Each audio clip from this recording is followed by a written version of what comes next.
Hello बच्चों, नमस्कार। स्वागत है आपके अपने यूट्यूब चैनल एग्रोटेक स्टडी में और मैं हूं अरविंद यादव। कैसे हैं आप लोग? उम्मीद करता हूं सभी बच्चे बहुत अच्छे होंगे। और बच्चों, आज हम लेकर आए हैं आपको पूरा बेसिक हॉर्टिकल्चर। तो आप लोग बिल्कुल जुड़ जाइए, पूरे वीडियो को कंप्लीट ज़रूर देखें आप लोग, जिससे आपका पूरा बेसिक हॉर्टिकल्चर कंप्लीट हो सके। ठीक है, तो हॉर्टिकल्चर आपको पता है कि बहुत सारे क्वेश्चन जो है बेसिक हॉर्टिकल्चर से एग्ज़ाम में पूछे जाते हैं, इसलिए हॉर्टिकल्चर का बेसिक जानना बहुत ज़रूरी है। ठीक है, तो इसको हम स्टार्ट करेंगे। उससे पहले 2 मिनट का मोटिवेशन आपके लिए रहता है हर वीडियो में। आपको मालूम है कि बिना मोटिवेशन का आगे हम लोग बढ़ ही नहीं सकते हैं। ठीक है ना? तो मैं 2 बातें बताना चाहूँगा आपको। पहली बात तो ये बच्चों, मैं कल का आपकी एक चीज़ बताना चाहता हूँ। कल मेरे पास फ़ोन आया है एक बच्चे का, और वह किसी कोचिंग में इंदौर में है और उसने अभी एडमिशन जाकर लिया है।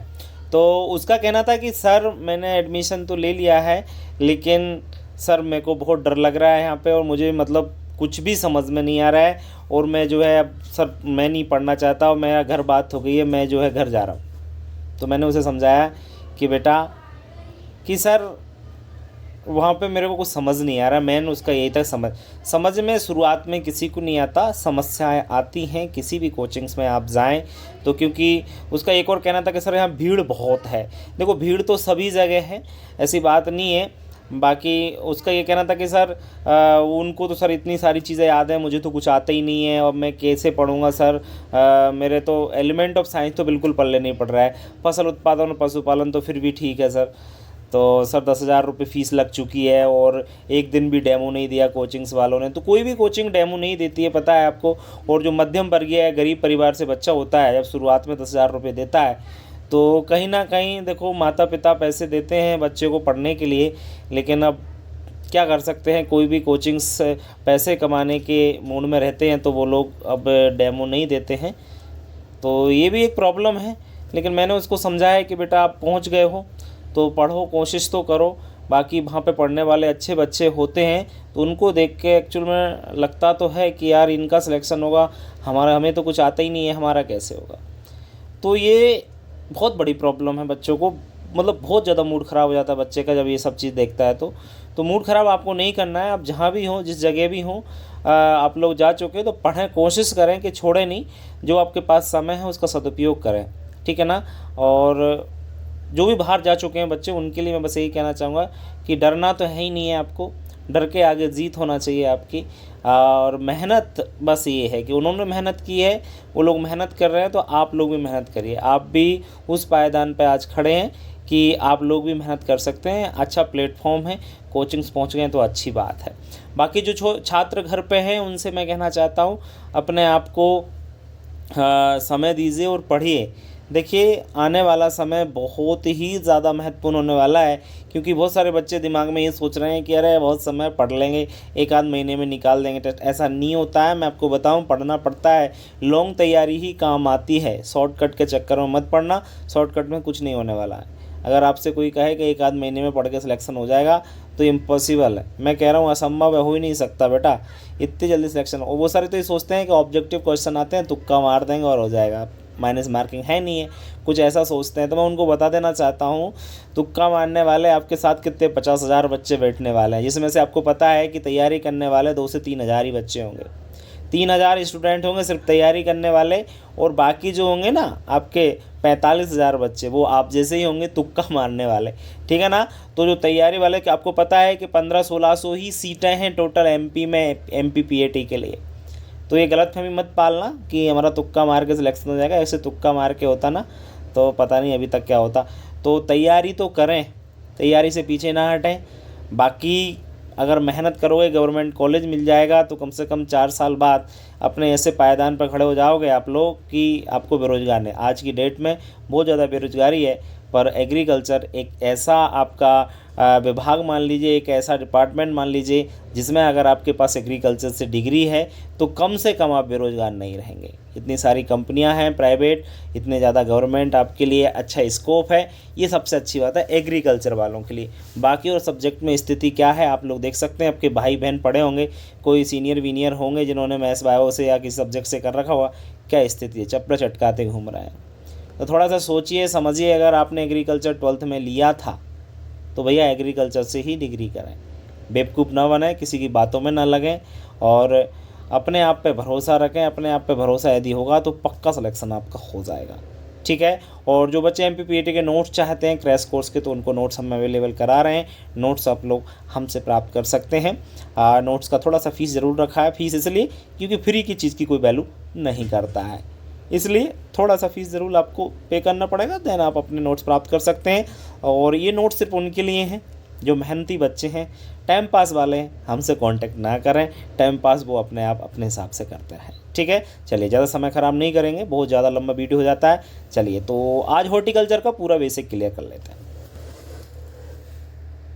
तो हम फ्रूट क्लासिफिकेशन पढ़ेंगे, जिसमें हम सबसे पहला जो क्लासिफिकेशन है वो बेस्ड ऑन फैमिली, कुलों के आधार पर वर्गीकरण। जैसे हम बात करें सबसे पहले एनाकार्डेसी। एनाकार्डेसी कुल के अंतर्गत आम, काजू, पिस्ता, यानी इन तीनों का कुल कौन सा है आपका?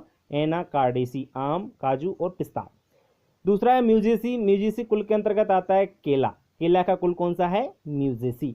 नेक्स्ट है तीसरा मिर्टेसी। मिर्टेसी अमरूद और जामुन का कुल है। अमरूद और जामुन का कुल कौन सा है? मिर्टेसी। चौथा है बायटेसी। बायटेसी आपका अंगूर का कुल है। किसका कुल है बच्चों? अंगूर के कुल का नाम है आपका बायटेसी। पांचवा है यूफोरबेसी, इसके अंतर्गत आंवला आता है। छठवा है मोरेसी, कटहल और सहतूत आता है इसके अंतर्गत। रूटेसी सभी नींबू वर्गीय। सभी नींबू वर्गीय यानी हमें नींबू, संतरा, मौसमी, चकोतरा, सभी नींबू वर्गीय फल इसके अंतर्गत आते हैं। आठवां है बच्चों पुनिकेसी। पुनिकेसी अनार। और नवा है रूबेसी, इसके अंतर्गत आपकी कॉफी आती है। कॉफी का कुल कौन सा है? रूबेसी। पपीता बच्चों इसका कुल है कैरिकेसी। 11वां है रोजेसी। सेब और बादाम। सेब और बादाम का कुल है रोजेसी। 12वां है बच्चों रहमनेसी, ये आपका बेर का कुल है। 13वां है बच्चों टेलेसी। फालसा और एक आपकी इसमें एक जूट भी आती है, दोनों का कुल कौन सा आपका? टेलेसी। वैसे फालसा आपका एक फल है, जबकि जूट एक आपकी रेसे वाली फसल है। 14वां है बच्चों पामी। पामी इसका दूसरा नाम भी है एरेसी, ध्यान रखें आप लोग। और ये होता है आपका नारियल और खजूर का कुल। चलिए बढ़ते हैं आगे और नेक्स्ट आपके कुलों की ओर। बच्चों एपोसाइनेसी। एपोसाइनेसी करौंदा का कुल है। करौंदा सब जानते होंगे जल्दी। लोरेसी एवोकाडो। सेपेंडेसी कुल है लीची का। और गट्टी फेरी मैंगोस्टीन का। एनोनेसी सीताफल का कुल है। और जुगलंडेसी अखरोट का कुल है। जबकि इमली का कुल कौन सा है? लेग्यूमिनेसी। कौन सा? लेग्यूमिनेसी। बच्चों मैं एक चीज़ आपको क्लियर कर देता हूँ, यहाँ पे बहुत सारे फलों के नाम तो आपने कभी पढ़े ही नहीं होंगे, सुना ही नहीं होगा, और बहुत सारे फल आपने ऐसे सुनेंगे जिनको आपने खाने में भी यूज किया होगा।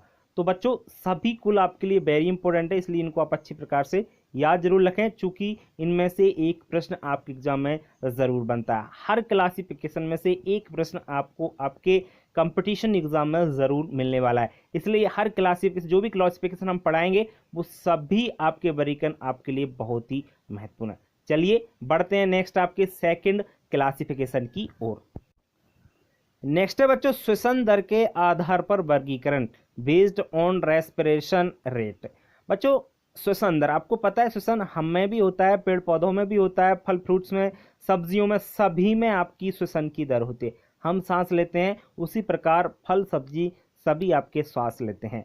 जैसे श्वसन दर के आधार पर वर्गीकरण किया है तो ये दो प्रकार के आपके फल होते हैं। एक होते हैं क्लाइमेट्रिक फ्रूट्स। अब क्लाइमेट्रिक फ्रूट्स कौन से होते हैं? ऐसे फल जिनको तोड़ने के पश्चात उनकी श्वसन दर बढ़ जाती है, वही आपके क्लाइमेट्रिक फ्रूट कहलाते हैं। समझ में आया आपको कि नहीं आया? कि ऐसे फल तोड़ लिया, उनको तोड़ने के बाद अगर उनकी श्वसन दर बढ़ जाती है तो वह फल कौन से कहलाएंगे?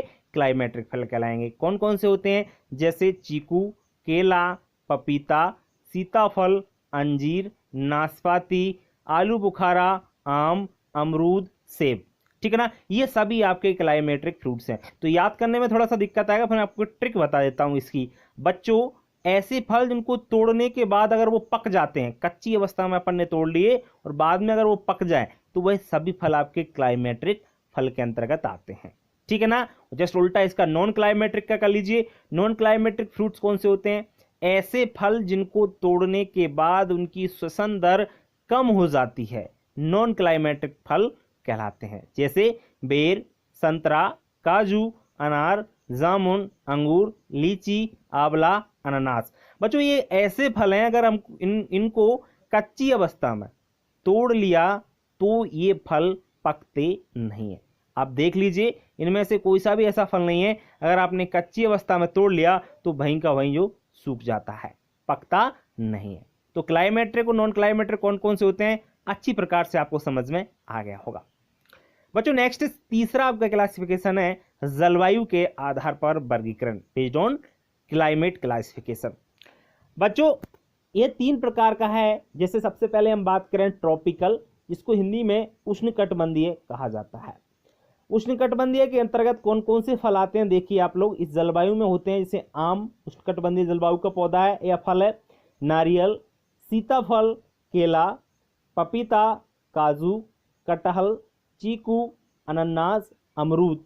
बच्चों ये सभी आपके फल ट्रॉपिकल जलवायु के हैं, उष्णकटिबंधीय जलवायु के फल हैं। दूसरा है टेम्परेट, बच्चों समशीतोष्ण बोला जाता है इसको। इस जलवायु के अंतर्गत सेब, नाशपाती, स्ट्रॉबेरी, बादाम, अखरोट, चेरी, खुबानी, ये सभी फल इसके अंतर्गत आते हैं। तो बच्चों टेम्परेट का मतलब जैसे ठंडी जलवायु कहा जाता है इसको, ठंडी जलवायु में ये सभी आपके पौधे होते हैं। तो आप इससे आइडिया लगा सकते हो कि ठंडी जलवायु में कौन कौन से होते हैं। तीसरा है सब ट्रॉपिकल, इसको उपोष्ण जलवायु कहा जाता है हिंदी में। तो बच्चों सब ट्रॉपिकल जलवायु के अंतर्गत आने वाले फल हैं आपके अंगूर, आंवला, अनार, नींबू, नींबू पर ये सभी आ जाएंगे। इसमें संतरा है आपका, नींबू है, चकोतरा है, मौसमी है, करौंदा, लीची, बेर, जामुन, अंजीर, फालसा, बेल, मैंगो, स्टीन। बच्चों ये सभी आपके उपोष्ण जलवायु के अंतर्गत आने वाले फल हैं। तो बच्चों आपको जलवायु के आधार पर जो वर्गीकरण है उम्मीद करता हूं समझ में आ गया होगा। ट्रॉपिकल के जलवायु कौन कौन से फल आते हैं, टेम्परेट के अंतर्गत और सब ट्रॉपिकल के अंतर्गत, ये आपको थोड़ा सा याद होना चाहिए। कई बार कंफ्यूजन हो जाता है, टेम्परेट के सबको याद रहते हैं, सब ट्रॉपिकल का और ट्रॉपिकल का थोड़ा थोड़ा आप लोग याद कर ले। चलिए बढ़ते हैं आगे। चौथा है बच्चों पोषक मान के आधार पर वर्गीकरण, न्यूट्रिटिव वैल्यू के बेस्ड ऑन न्यूट्रिटिव वैल्यू। तो बच्चों उसके आधार पर जो वर्गीकरण है वो बहुत इंपॉर्टेंट है, सब लोग इसको अच्छी प्रकार से जानते होंगे। देखिए सबसे पहले हम बात करें प्रोटीन, सबसे ज्यादा प्रोटीन काजू में पाया जाता है, इसके बाद बादाम और इसके बाद अखरोट। सबसे ज्यादा किसमें, काजू में, उसके कम बादाम में और उससे भी कम अखरोट में, ये आपका प्रोटीन रहता है। अगर हम वसा की बात करें, फैट सबसे ज्यादा अखरोट में रहता है लगभग 64%, फिर बादाम में और फिर काजू में, ठीक है ना। तीसरा है कार्बोहाइड्रेट, कार्बोहाइड्रेट की सबसे ज्यादा मात्रा खुबानी में होती है, फिर खजूर में, करौंदा और देन केला, ठीक है ना। सबसे ज्यादा किसमें, खुबानी में। अगर खुबानी ऑप्शन में नहीं आता है तो अब खजूर, खजूर भी ऑप्शन नहीं तो करौंदा। इस प्रकार से आपको ये चीज याद होनी चाहिए। कैल्शियम की बात करें तो सबसे ज्यादा कैल्शियम लीची में होता है, देन करौंदा और देन कैंथ, कैंथ तो सब लोग जानते हैं गाँव में होता है जनरली। फास्फोरस की बात करें तो फास्फोरस सबसे ज्यादा काजू में, फिर अखरोट में और फिर लीची में। आयरन की बात करें तो सबसे ज्यादा आयरन पाया जाता है करौंदा, करौंदा में सबसे ज्यादा आयरन, करौंदा के बाद आता है खजूर और खजूर के बाद काजू। तो बच्चों करौंदा में पाया जाता है सबसे ज्यादा आयरन, इसके बाद खजूर का नंबर आता है और फिर काजू का नंबर आता है। विटामिन की बात करें बच्चों, विटामिन ए, सबसे ज्यादा विटामिन ए पके हुए आम में पाई जाती है। मैं और जनरल लिखा नहीं, मैं बता देता हूं। इसके बाद पपीता का नंबर आता है, ठीक है ना, ये ध्यान रखें आप लोग। अगर पका आम ऑप्शन में तो पके आम पे आप लगा के आओगे, देन पपीता पे आप लगा सकते हो, ठीक है ना, अगर पका आम ऑप्शन में नहीं है तब। विटामिन B1 की बात करें तो काजू में, और विटामिन सी की बात करें तो बारबेंडस चेरी में सबसे ज्यादा विटामिन सी पाई जाती है। तो बच्चों मैं आपको बता दूं, कई बार क्या होता है बच्चे कंफ्यूज आते हैं आंवला को लेकर। तो बच्चों बारबेंडस चेरी के बाद नंबर आता है आंवला का, आंवला में कम विटामिन सी पाई जाती है कंपैरिजन टू बारबेंडस चेरी, ठीक है ना। इस चीज का आप लोग विशेष याद रखें। तो पोषक मान के आधार पर उम्मीद करता हूं वर्गीकरण अच्छी प्रकार से समझ में आ गया होगा। चलो चलते हैं हम आगे। फलों के प्रकार के आधार पर वर्गीकरण, types of fruits based on types of fruits. बच्चों सभी फलों के प्रकार होते हैं। जैसे हम बात करें बेरी, केला, पपीता, अंगूर, चीकू, सुपारी और अमरूद, ये सभी फलों का प्रकार क्या है, बेरी। सोरोसिस की बात करें तो कटहल, सहतूत और अनानास। बहुत ही इंपॉर्टेंट हम यहाँ पर अध्ययन कर रहे हैं इस क्लासिफिकेशन का। क्वेश्चन मिलता ही मिलता है श्योर, 101% आप एग्जाम में इस वर्गीकरण से क्वेश्चन, वैसे सभी से एक एक प्रश्न मिलना है, लेकिन फिर भी इससे तो 101% 2 प्रश्न भी मिल जाते हैं। सोरोसिस, कटहल, सैतूत, अनानास, साइकोनस। साइकोनस सिर्फ अंजीर का फल का प्रकार होता है। कैसा? साइकोनस। ड्रुप की बात करें, आम, बेरी, कॉफी, चेरी, आलू बुखारा, नारियल और खजूर, इन सभी फलों का प्रकार है ड्रुप। ये ड्रुप प्रकार के आपके फल होते हैं। पॉम की बात करें तो पॉम, सेब, लुकाट और नाशपाती, इन तीनों फलों का प्रकार है पॉम। नट की बात करें बच्चों तो नट, काजू, लीची और अखरोट। काजू, लीची और अखरोट, इन तीनों का प्रकार होता है नट। ब्लाउस्टा सिर्फ अनार का रहता है। हेस्पेरेडियम नींबू वर्गीय फलों का है प्रकार, और एम्फीसरिका केंत का और बेल का है। बच्चों ये बहुत ही इंपॉर्टेंट आपका फलों के प्रकार हैं, आप इनको जरूर याद रखें। बच्चे कंफ्यूज हो जाते हैं, भूल जाते हैं, अगर आपको अच्छी प्रकार से समझ में आ रहा होगा तो आप इसको अच्छी प्रकार से याद रख सकते हैं। ठीक है, चलिए बढ़ते हैं हम आगे नेक्स्ट आपके क्वेश्चन की, नेक्स्ट आपके वर्गीकरण की ओर। नेक्स्ट है बच्चों, फलों के उत्पादक देश के आधार पर वर्गीकरण। फलों का उत्पादक, हाईएस्ट प्रोडक्शन कौन से फल का कौन से देश में होता है। सबसे पहले हम बात करें आम, तो आम का सबसे ज्यादा उत्पादन भारत में होता है।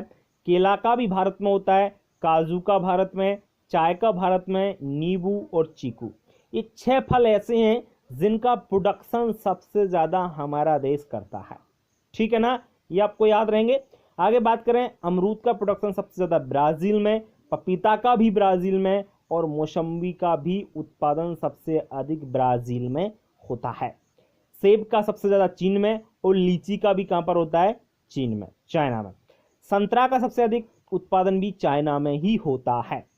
अंगूर के उत्पादन की बात करें तो अंगूर का सबसे अधिक उत्पादन इटली में होता है, जबकि नारियल का इंडोनेशिया करता है।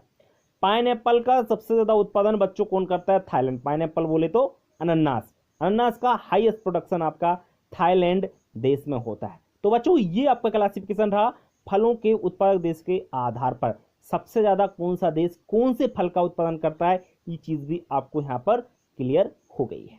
चलिए बढ़ते हैं आगे नेक्स्ट आपके क्लासिफिकेशन की ओर। बच्चों नेक्स्ट है आपका जो क्लासिफिकेशन, उत्पत्ति स्थान के आधार पर वर्गीकरण। बच्चों उत्पत्ति स्थान का मतलब होता है कि सबसे पहले ये फल कहां पर मिला। ठीक है ना, जैसे हम बात करें आम, आम का उत्पत्ति स्थान है, ओरिजिन कहां पर है? Origin place Indo Burma. सबसे पहले आम कहां पर मिला? इंडो बर्मा, यानी उसका उत्पत्ति स्थान कहां हो गया? Indo Burma. उत्पत्ति स्थान और उत्पादन में अंतर होता है, आप अच्छी तरह समझ लें। उत्पादन का मतलब जहां पर सबसे अधिक वो फल का उत्पादन हो रहा है, उत्पत्ति स्थान जो सबसे पहले खोजा गया आम तब सबसे पहले कहां पर मिला? इंडो बर्मा में। बादाम का उत्पत्ति स्थान अफगानिस्तान, सॉरी इधर आ जाइए, अमरूद का उत्पत्ति स्थान उष्ण अमेरिका है। तीसरा है बादाम का उत्पत्ति स्थान अफगानिस्तान, अंगूर का है रूस और आर्मेनिया देश कहा जाता है। अनार का उत्पत्ति स्थान बच्चों कई बार एग्जामों में पूछा गया है, अनार का उत्पत्ति स्थान ईरान है। ठीक है ना, याद रखें। छठवां है बच्चों, आंवला का उत्पत्ति स्थान इंडो चाइना है। क्या है? Indo China. बच्चों ये दोनों देश इसलिए आ रहे हैं कि बहुत सारे साइंटिस्ट मानते हैं कि आपके आंवला का उत्पादन चाइना में हुआ, और बहुत सारे वैज्ञानिक मानते हैं कि हमारे भारत में इसका उत्पादन, इसलिए नाम दे दिया इंडो चाइना। पपीता का उत्पत्ति स्थान उष्ण अमेरिका है। कहां पर है? उष्ण अमेरिका। आप लोग मैक्सिको भी कह सकते हो। ठीक है ना, जैसे अमरूद का उष्ण अमेरिका था तो इसको पेरू कहा जाता है, जबकि ये मैक्सिको इसका स्पेशली देश है। केला का उत्पत्ति स्थान दक्षिण पूर्वी एशिया है, जबकि खजूर का उत्पत्ति स्थान इराक है, और खजूर और अंजीर का। बच्चों ये भी इंपॉर्टेंट है, कंफ्यूजन होता है अनार और खजूर में। अनार का है ईरान जबकि खजूर का है इराक, इसलिए इस तरीके से आप लोग याद रखेंगे। कटहल का उत्पत्ति स्थान, कटहल और नींबू का उत्पत्ति स्थान है भारत, जबकि संतरा का उत्पत्ति स्थान है चाइना। तो बच्चों ये उत्पत्ति स्थान के आधार पर जो वर्गीकरण था वो आपको मैंने अच्छी प्रकार से समझा दिया। ठीक है ना, आगे बढ़ने से पहले मैं आपको बता देता हूं बच्चों, इस वीडियो को अगर आप अंत तक देख लेते हैं तो 5 से 8 नंबर आपके क्लियर हो जाते हैं, क्योंकि ये बेसिक है। टोटल हॉर्टिकल्चर का बेसिक इस वीडियो के अंतर्गत हम लेकर आए हैं। पूरा बेसिक आप कर लेते हो क्लियर तो आगे आपको कहीं भी कोई प्रॉब्लम नहीं आने वाली है, आगे जब हम हॉर्टिकल्चर का अध्ययन करेंगे तब। ठीक है, चलिए नेक्स्ट है बच्चों, अनुसंधान संस्थान के आधार पर वर्गीकरण। रिसर्च जो इंस्टीट्यूट है उसके आधार पर भी हमने वर्गीकरण किया है। सबसे पहले हम बात करें केंद्रीय सब ट्रॉपिकल उद्यानिकी संस्थान, ये आपके कहां पर है? लखनऊ उत्तर प्रदेश में है। दूसरा है केंद्रीय टेम्परेट उद्यानिकी संस्थान, ये श्रीनगर जम्मू कश्मीर में है। जबकि केंद्रीय शुष्क उद्यानिकी संस्थान बीकानेर राजस्थान में है। भारतीय सब्जी अनुसंधान संस्थान वाराणसी उत्तर प्रदेश में स्थित है। बच्चों, पांचवा है केंद्रीय कंदीय फसल अनुसंधान संस्थान तिरुवनंतपुरम केरल में स्थित है। छठवा है बच्चों भारतीय उद्यानिकी अनुसंधान संस्थान बेंगलुरु कर्नाटक में स्थित है। जबकि राष्ट्रीय केला अनुसंधान संस्थान तिरुचिरापल्ली तमिलनाडु में स्थित है। तो बच्चों ये आपके अनुसंधान संस्थान है, इसमें कुछ समझाने वाली चीज है नहीं है। ये तो आपको याद है तो आपका काम हो जाएगा, याद नहीं है तो आपको गड़बड़ रहेगा। इसलिए आप इनको अच्छी प्रकार से समझ लें, याद जरूर कर लें, ठीक है ना। सब ट्रॉपिकल, टेम्परेट, शुष्क, सब्जी अनुसंधान, केंद्रीय कंदीय उद्यान के अनुसंधान और केला, ये सभी आपके 7 अनुसंधान संस्थान इस वीडियो में मैंने रखे। इनको आप अच्छी प्रकार से याद रखें। चलिए बढ़ते हैं हम आगे नेक्स्ट आपके वर्गीकरण की ओर। नेक्स्ट है बच्चों प्रसारण के आधार पर वर्गीकरण। जैसे प्रसारण तो सब लोग जानते होंगे कि एक पौधे से हमें दूसरा पौधा बनाना है, मतलब एक बीज से दूसरा पौधा तैयार करना है। तो तैयार करने का जो मेथड होते हैं, विभिन्न बहुत मेथड होते हैं। तो उन मेथड अलग अलग फलों में अलग अलग मेथड का उपयोग किया, अलग अलग विधियों का उपयोग किया जाता है। जैसे हम बात करें यहाँ पर आम में इनार्चिंग विधि का उपयोग किया जाता है, बेनियर ग्राफ्टिंग, एपिकोटाइल ग्राफ्टिंग, ये विभिन्न आपकी विधियां आपने 12th में अच्छी प्रकार से इन मेथड्स को पढ़ा होगा। अमरूद की बात करें तो अमरूद और लीची में गूटी और स्टूलिंग मेथड का उपयोग किया जाता है। जबकि केला में आपका तलवार नुमा जो सकर्स है उसका उपयोग किया जाता है।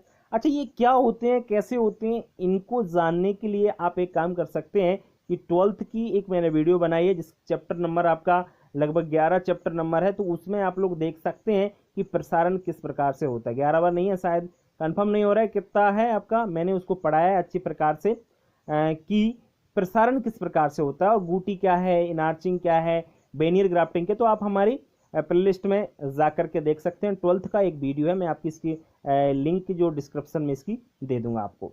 पपीता है बच्चों, पपीता, नींबू, जामुन और नारियल, वेरी इंपॉर्टेंट है।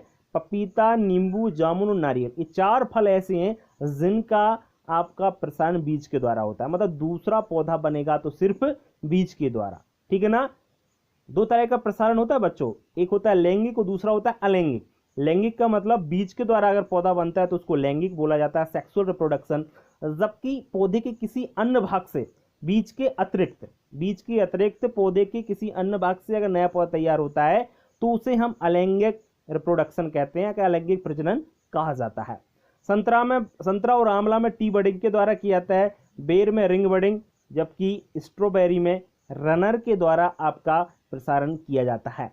रनर क्या होता है, रिंग बडिंग क्या है, टी बडिंग, इसको जानने के लिए आपको दूसरा वीडियो देखना होगा। यहाँ पर मैं उतना समझा नहीं सकता आपको जितना आपको जरूरत है। अगर आपने पहले पढ़ लिया है, आपको समझ में आ रहा है तो कोई तो दिक्कत है नहीं है। अगर आपने नहीं पढ़ा है तो आपको प्रॉब्लम आ रहा होगा कि ये क्या होता है, बडिंग क्या होता है, रिंग बडिंग। तो इसको जानने के लिए आप डिटेल से थोड़ा सा हमारा 12th का वीडियो देख सकते हैं। और जिन्होंने 11 12th पढ़ रखा है तो उनको जानने की ये चीज़ ज़रूरत नहीं पड़ती है, सब लोग समझ रहे होंगे। अंगूर और अनार, अंजीर, इनमें बच्चों सख्त तना कलम के द्वारा आपका रिप्रोडक्शन होता है। सख्त तना हार्डवुड कटिंग कहा जाता है।